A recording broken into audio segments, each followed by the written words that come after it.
adventure so far, but it is only 7:30. We've had croissants filled with cheese and ham this morning, which is very tasty. Team effort on that part, and I've done a bit of housework as well, so the boat's looking and smelling very clean and very nice, which makes a change from the stench that it has been for the last few days. Not our doing, I must add. Right, we'll speak to you all again later.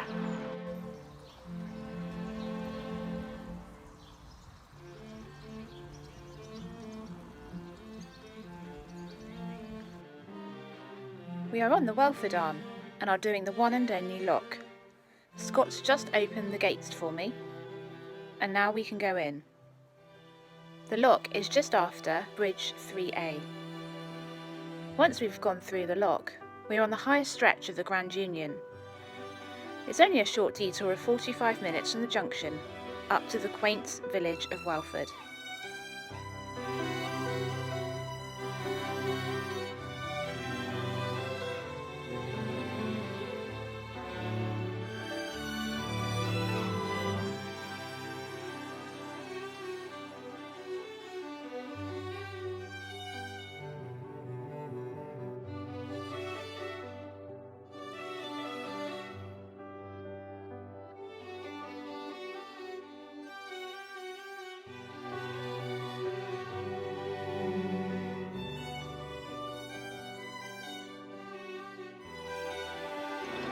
So here we are at Welford Wharf. We've just watered up and now we're off again.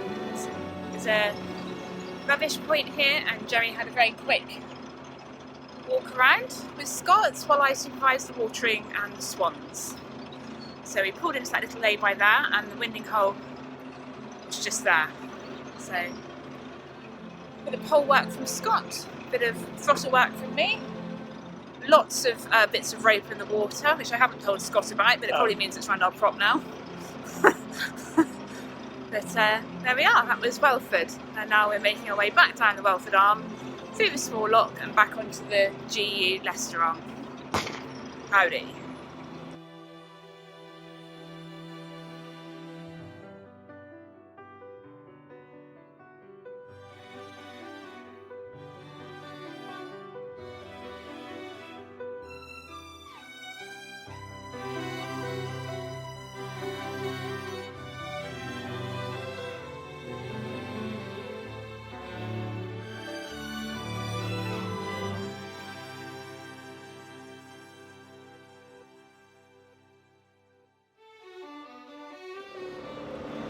Hi everyone, cruising along the Grand Union Leicester arm at the moment. As you can see, it's hats and sunglasses now. It's really hot, but it's gorgeous. I'm having a lovely time here. But it's so hot we've moved on to soft drinks. So Scott's on the Coke and I'm on the water.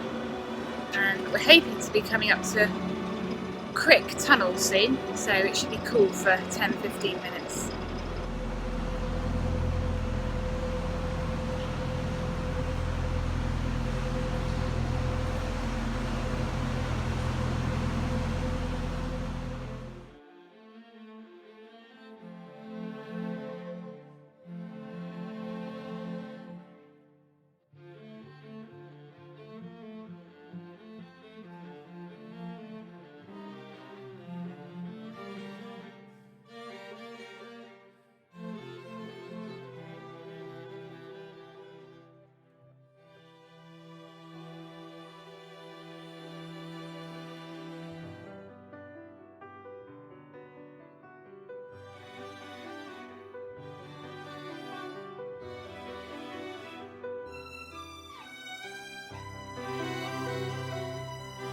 Here you can see the captain busy chatting and not actually doing the work that she should be doing.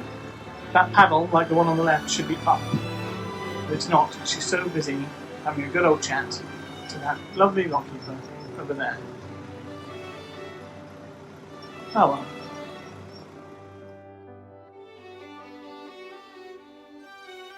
Braunston Tunnel is on the Grand Union Canal and is about 830 yards in length.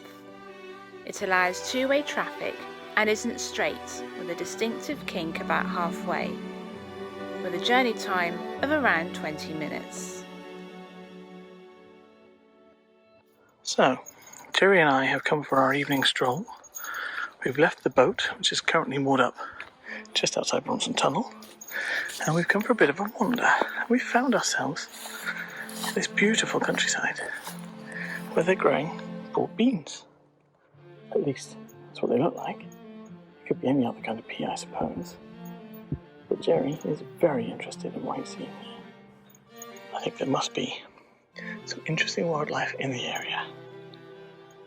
As you can see, he's doing a thorough security check, as he is supposed to do. That's his job, after all. Anyway, the captain is missing out because she's busy tying up the boat, getting provisions sorted. But never mind, she'll see it in this video, as you have done. Oh, there's me. So it's been another lovely day. We've done quite a lot, as you would expect for us. So we started off this morning up on the Grand Union Leicester Arm, having not long since completed the Foxton lock flight. And then we headed along the Grand Union Leicester Arm, taking a slight detour up to Welford, which was very pleasant, and stopped for water and a rubbish run.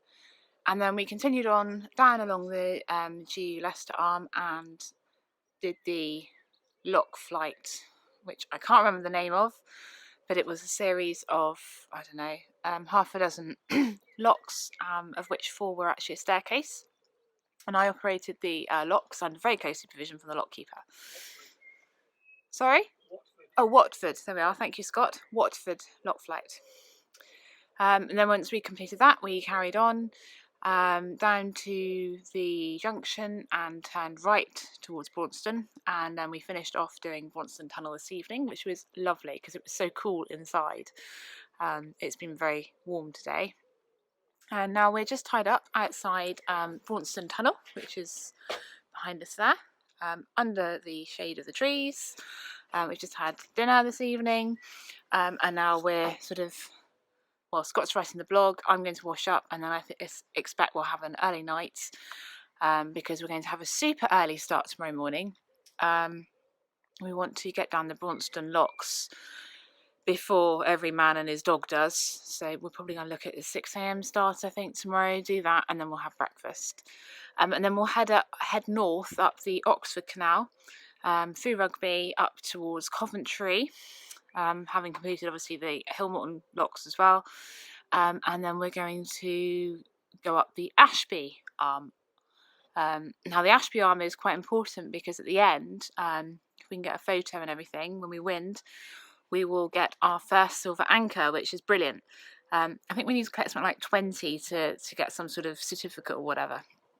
And essentially the silver anchor is there to encourage people to visit some remote parts of the UK canal network. Now, we have visited quite a few, but unfortunately we've either did it outside of the time window, which they've set everybody, or we didn't get pictures or whatever. So we've done quite a few, but this will hopefully be the first one we can actually document and start collecting the evidence for.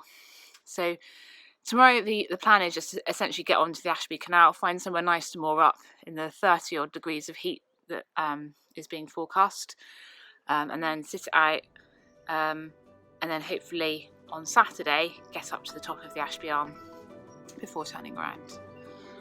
So that's it, guys. Thank you very much for watching.